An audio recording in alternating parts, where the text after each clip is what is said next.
Hey everyone, welcome back to How to Web. Here's how you can download and use Arc browser like a pro in 2025.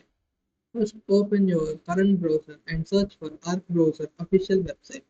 On the home page, click the Download Arc button. Choose the correct version for your operating system, Windows, Mac, or Linux. Once the download is complete, open the installer and follow the on-screen instructions to install Arc browser on your laptop or PC. After installation, launch Arc browser. You will see its modern and customizable interface. Start by creating a profile or logging in to sync your bookmarks and settings across devices. Next, explore Arc's standout feature. Use the space feature to organize your tabs into categories like work, social, or entertainment. You can easily switch between them with a single click. Customize your workspace by adding split view to work with multiple tabs side by side.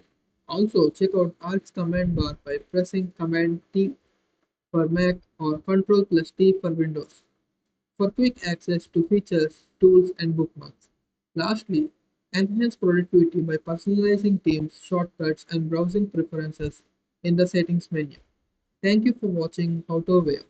Like, share, and subscribe for more tips to browser smarts.